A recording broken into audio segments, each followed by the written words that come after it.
Hi, it's Rich here from North Roast Coffee. Just with another update. I know it's been a couple weeks, so there's been lots of stuff going on. You can see right beside me, we've got the retail display cabinetry, and we've started to stock some products on it. We also have, we ordered an extra cabinet, just sort of coffee prep with a little garbage hole so that customers, when they leave the store, they have a place for any debris. So we're waiting for the countertop for that. The roaster install. So we've got the chimney at the building. Unbeknownst to me, the gas meter that we've been waiting on has been on a 5-month back order from Enbridge. So they had none in stock, and it took them 5 months to get it into stock. So it is scheduled now to be swapped out and installed Thursday next week.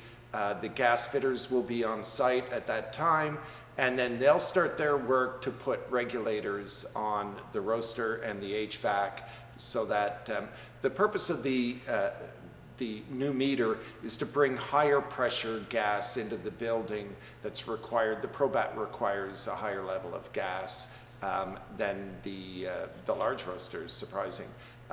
So we need to regulate the pressure down for the big roaster and for the HVAC. So that should all happen Thursday, Friday, have the heat back on. We're also waiting for very important graphics. And so we've got a really very large graphic. It's an infographic that sort of follows coffee from the tree to the roaster. And it's something we're all excited about, but we're hoping that that's going to get installed in the next, week, hopefully week. But we can't open until that graphic's on. We want to open when we're ready. So these are all the finishing touches, but I'm sort of resolved. We're not going to open until it's exactly the way we designed it. The other element is the floor for the mezzanine. So hopefully that will be installed next week as well. So sort of waiting to hear from the installers on that. And the other big thing, if you've been out to the roastery, the big table. Everyone's familiar with that. I built it. But moved that into place. That will sort of serve as a home base for the training hub, where if you take barista lessons, Espresso 101 or Barista Basics or Latte Art, or any of the cupping sessions will all be held on that table. So that's in place. And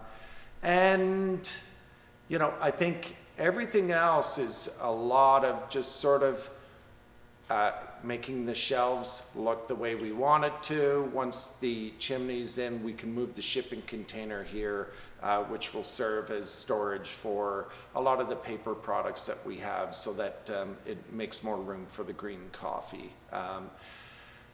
I think that's everything. We've been incredibly busy.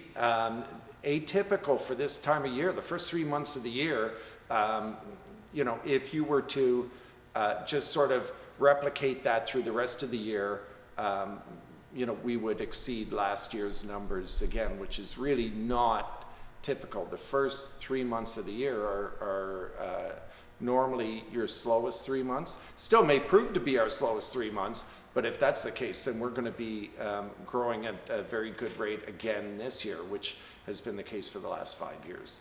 So anyways, if you have any questions, throw it in the comments section, and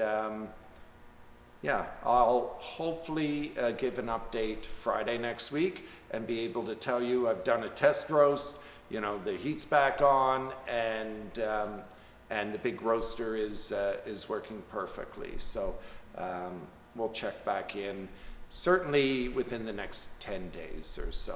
I'm not going to set a date for opening. Again, I want everything ready. I don't want to sort of open half ready. So I want customers to walk in and just be as amazed as I am every time I walk in. I think this is really going to be, I don't want to overstate it, but I think it's probably going to be certainly among the most impressive roasteries in Canada, period. It's a beautiful space and it's designed nicely, and you know, we back it up with great products. So I think it's going to be something that people notice, and maybe serve as a model for other roasters as well. So thanks for checking in.